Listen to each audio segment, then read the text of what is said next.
I get those goosebumps every time. I need the Heimlich, throw that to the side.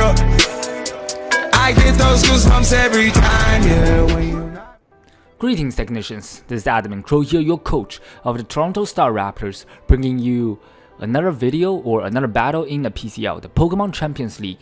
We are near the end of Season 2 of the PCL. This is the second last week, and we are taking on Clutch, aka Clutch Sometimes, coach of the Houston Hustles once again in an epic rematch. And I believe nobody within our division or our conference is guaranteed playoffs even at this point, despite it being the second last week.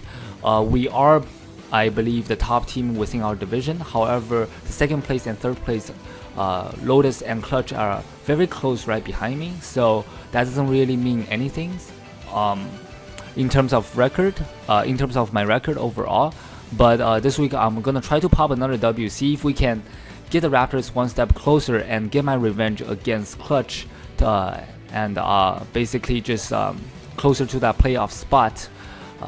Yeah, so let's just jump right into the video, see my turn-to-turn base process, thought process, and I will leave a link to my team builder in case you guys are interested in the description down below. You guys can check that out. So right here at team preview, I see immediately he has literally nothing for Clef, simply because he didn't bring any fairy resist. Because my Clef is unaware, it can actually set up alongside of Mew and Calm Mind Suicune if he so decide to bring them. So that's really good. And plus on top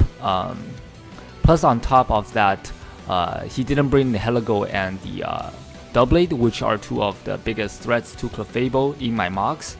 I did bring knockoff on Scissor and Bullet Punch to handle those two, but since he didn't bring them, Clef basically will just put in a lot of work overall and can act as one of my main win cons. So over here, I believe turn 1, I'm just gonna go lead with my Incursio, as he does have a good matchup against whatever he decides to lead with. If he does lead with the Landorus, I can just go for a U-turn and find out whether if this Landorus is scarfed or not. Actually, I believe if he is scarfed, I will be able to tell. Actually, even if he basically, I EV'd my Hydreigon to outspeed a Scarf Landorus, so it was my safer play overall. I can just get a fast U-turn off. If he stay in and go for a U-turn right here, I will know that he's probably a more of defensive set or a Scarf set himself. And he also matches up well against the potential Mew lead or the Rotom Cut lead. And also the Druddigon, of course, if he does have Stealth Rock on that thing and decided to use it as a lead. So over here, I'm just gonna get off a U-turn, as he does switch out into his Aromatisse as expected, because that's the main answer. He's only Fairy type to handle the Druddigon, as I do go into my Victini right here. My first mistake of this match is I forgot nickname on Victini, right? So I'm already at a disadvantage because he doesn't have a nickname. The nickname is supposed to be Ara. Anyways, so I have my Victini in against Aromatisse, as I just go for a prediction right here. Go for Choice Spec boosted Dazzling Gleam, expecting that Druddigon to come in, as I know that he's probably bringing that as a designated switch into my Victini. As you can see, it did a huge chunk, 75% actually. I am modest nature, so that guarantees me the 2-hit KO, as I will just be able to knock out one of the biggest defensive threats against my team, Druddigon, at turn 3. So that's very good for the Raptors. By going for a second Dazzling Gleam, I guess he doesn't really know my Victini set, and he doesn't want any. He doesn't really have a switch in outside of Druddigon, realistically. So he's actually gonna go into his Lando right here to put on offensive pressure. So I don't know what type of Lando this is, but my Winry, the Whimsicott, should be able to take any hits from it, as is it does have some sort of physical bulk. I believe the Whimsicott I brought this week is more of a Steph variant, but with a little bit or some physical investment, simply because I will be able to take on the Lando anyways, just due to my natural typing. And as you can see, he went for the U-turn. That did freaking 49%, so instantly I know that that's Choice Bandit. I'm not as concerned at this point, but I do know that Clef no longer beats a 1v1 if he is Choice Band. But I do still have two offensive threats that can check it, both being the Hydreigon, which outspeeds it, and the Victini. So he actually went into Aromatisse as I go for the Leech Seed. I do know that this thing has Aroma Veil, so Encores or taunts will not work against Aromatisse. As he go for the Trick Room on the same turn. I actually went for another Leech Seed, predicting his switch, as he actually set up with a Nasty Plot. That definitely caught me off guard. The reason I went for another Leech Seed is because I thought it's gonna be more of a supportive variant, but I don't really see any member of his team to be able to take advantage of that Trick Room so much. So that was kind of weird to my side. But as long as he does go for that Nasty Plot, I know that for a fact that this is his low-key sweeper, or just be able to dent my team overall. So I'm just gonna go into my Toxic Packs, as it's here mainly to check the Nihilego and the Houndoom, which he didn't bring. So it leaves my Toxic Packs becomes more expendable overall. And I do take that Moonblast okayly well, I guess. It did 40%. I am more of Steph variant as well, just to take on those two offensive threats. So over here, I am well aware that he does have the potential Psychic incoming. I figured I might be able to take one, but my mistake was I didn't realize that he was actually packing the Life Orb, so I didn't calc this. So it was kind of my fault for letting Toxic Packs to go down right here. But then again, I didn't really want any of my other members to take potential really huge hits. I think one other play that I could have made here was by going into my Clef, but at this point I was trying to save Clef as a win con. That's why I didn't go into it. Simply because my Clef does have the Unaware ability, so he's gonna be able to knock my Toxic Packs out this turn with a Psychic as I go for the T-Spikes, which obviously I didn't get off. Over here, because I know his entire moveset, Nasty Plot, Trick Room, Moonblast, and Psychic, I know that this thing cannot touch my Scizor, so I'm actually gonna take this opportunity to get up a Swords Dance, I believe, or I just go for a Roost in case he wants to stay in and go for another hit. But the reason I didn't go for Swords Dance was because that I actually don't have U-turn on this thing, and I do know that I don't.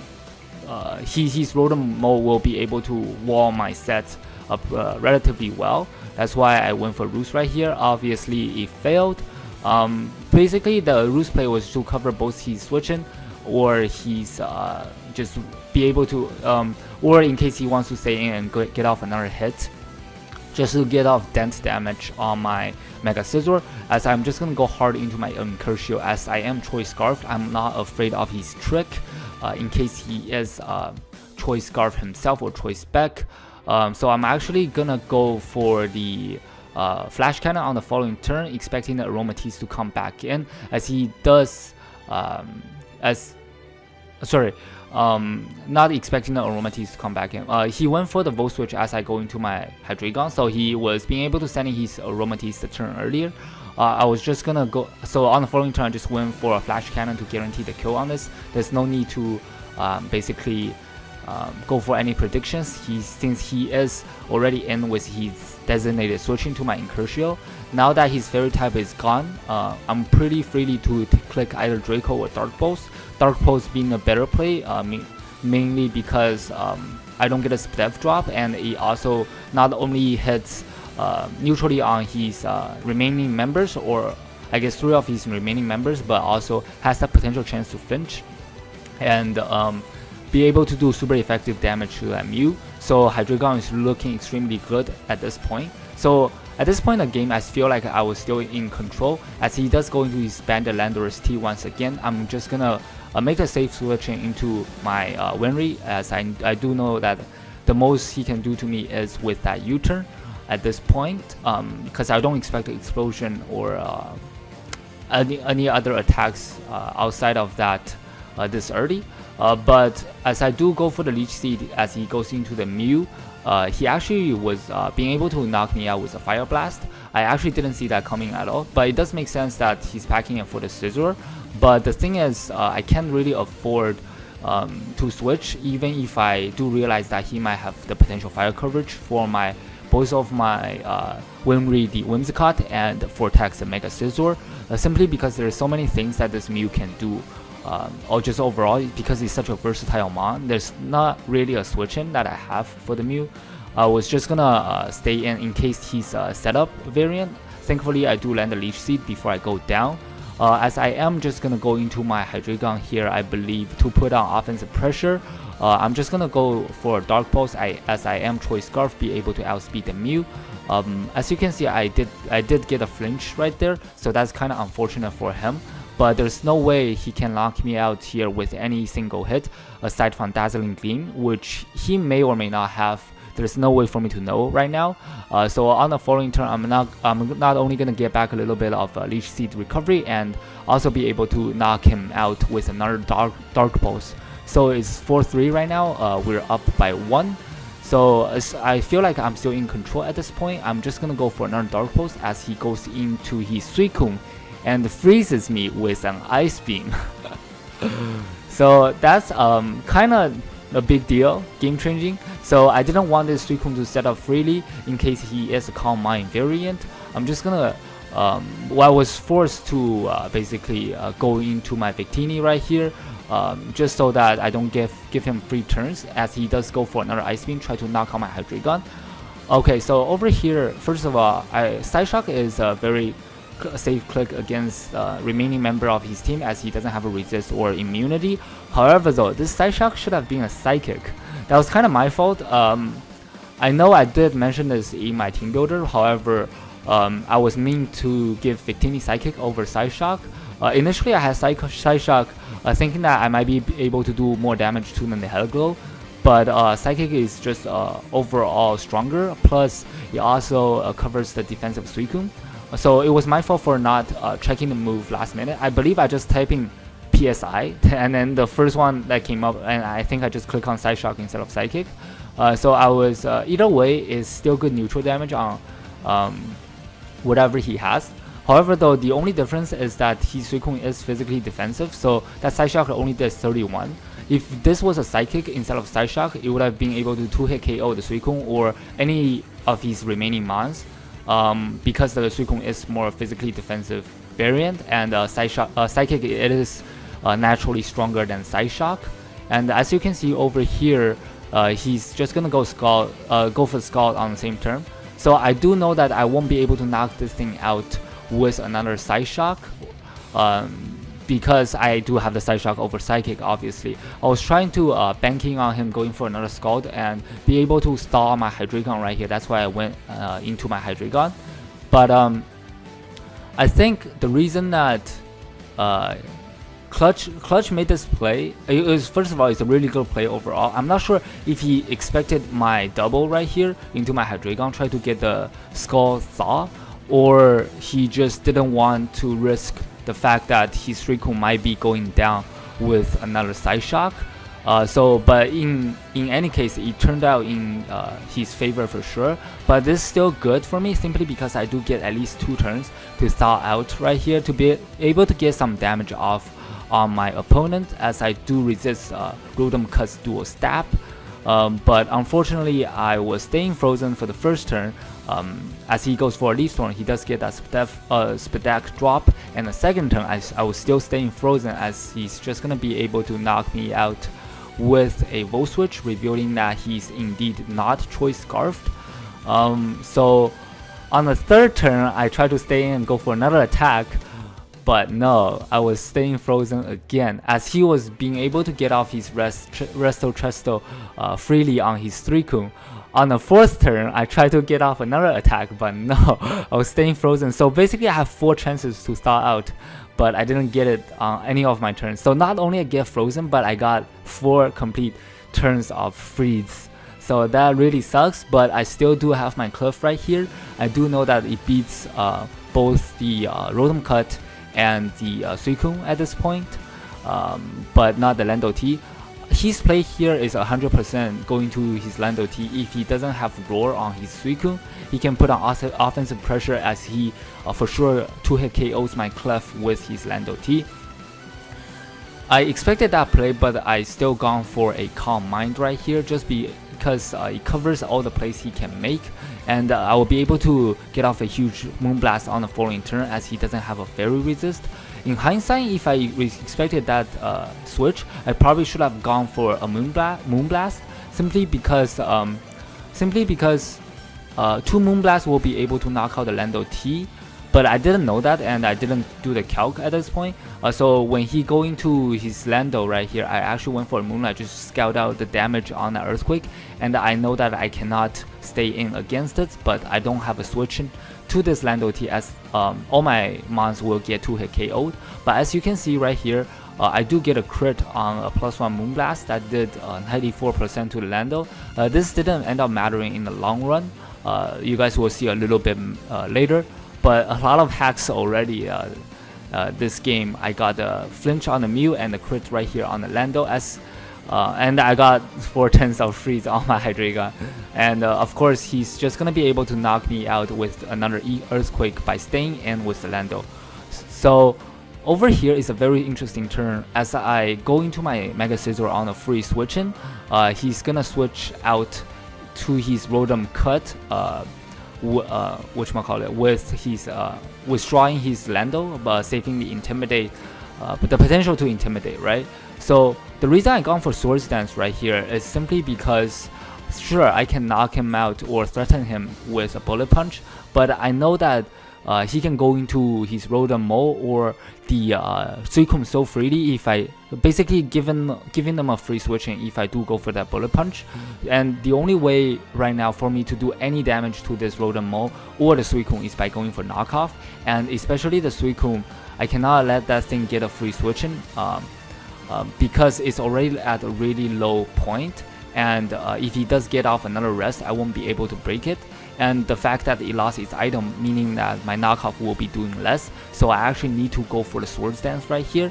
But he does go into his Rotom, expecting me to go for the Bullet Punch. I'm actually gonna stay in right here, knowing that I do live a Hidden Power Fire from this, because I did EV my Vortex, the Mega Scizor, to live 1 HP Fire from the Helico, which means that I guarantee live 1 HP Fire from this Rotom Cut as well. Simply because I do know that he is not choiced, as I do knock off his leftovers with my knockoff. And I actually did a little bit of calc here for the first time. The last two calcs sort of cost me a little bit early game. That's why I started doing calcs in this battle at last. So I will be able to knock him out on the following turn here with a +2 Bullet Punch despite it being resisted, as he's just gonna go into, oh sorry, his Suicune already got up to a relatively healthy amount of HP with that Chesto Resto earlier. So yeah, that was the other reason that I gone for the SD instead of going for the BP right there, simply because I need that additional damage to go for knockoffs. And I calced again right here, unless he get a crit Scald, he's not gonna be able to kill me right here. And the other reason I gone for SD is because that there's no way for me to beat it if this thing is Calm Mind. Basically, no way for me to beat it if this thing is Calm Mind with Calm Mind Rest. Simply because my Victini is special attacking. That's why the only way for me to beat it is by Swords Dancing up and hope that I don't get a burn on my Scizor and be able to knock him out with repeated knockoffs. That's why I was staying in, trying to basically roost off the damage and try to get more boost on my Mega Scizor. But he actually revealed the Roar right here. That's something that I totally wasn't expecting, simply because he switched out last time against my Clefable. So I wasn't actually expecting the Roar. I was expecting the Calm Mind to be his last move over the Roar. So it's still okay right here, simply because I am packing the T-Bolt on my Victini. And I do know that for sure the Suicune doesn't have Calm Mind. That means with the damage, he's not going to be able to boost up his def and to take the hits. As I just go for a T-Ball right here to try to get off as much damage as possible. So it's Scizor against the world right here. His Landorus T is really a non-factor, simply because I do knock him out with a Bullet Punch. So I'm just going to go for a Swords Dance right here, as I do know a fact that I don't knock him out with a knockoff from this range if I am not boosted. so I actually need the +2 and be able to go for a knockoff on the following turn to knock out the Suicune. So if he gets a burn right here, it might be a little bit troublesome, but if he doesn't get a burn right here, I win the game, as I will be able to knock out the Suicune here with a knockoff and be able to, and he cannot rest right here, right, because I wasn't burned. So if he does rest, I'm just going to be able to get to +6 within the 2 turns that he's sleeping. So his only play here is by going for repeated scalds, and hopefully he gets the burn, hoping for the burn. So it's still in my favor until he got the burn. Right, this pretty much seals the game right here. As you can see, the knockoff only does 13%. So what happened here for the next literally 60 turns, I think the game went to almost 100 turns, but basically I'm not going to show you guys all this. I'm just going to skip to the last turn right here. So basically he was being able to PP stall me out of knockoffs and out of bullet punches with his Suicune. I was almost out of roost at this point, so as you can see, it's turn 82 and we're still in the same position as we were before. He came down to about 5 rests before I ran out of PP in the end, so I guess the game itself is pretty good overall, and GG for clutch for sure. And unfortunately the Raptors didn't be able to get our revenge against them, but this game itself is very hacksy, just like the last time I played clutch. So hopefully we'll see each other in playoffs, and the Raptors will be able to claim our revenge by then. And yeah, so it's very unfortunate that we lost. I actually, like, to be honest, I got a little bit salty here right in the end, simply because even though I got hacks last time, but it was a lot better game. It was a lot better game in my opinion than this one. I didn't expect it to end like this, just get PP stalled out by the Suicune. So it's a mixed feeling for sure for myself, but in any case, a good game again to clutch, and hopefully the Raptors can bounce back in our final match of the regular season for the PCL and next week. So I guess that's gonna be it from me this week. Hope you guys enjoyed the match. This is gonna be Admin Crow here signing off. See you in the next one. Goodbye, technicians.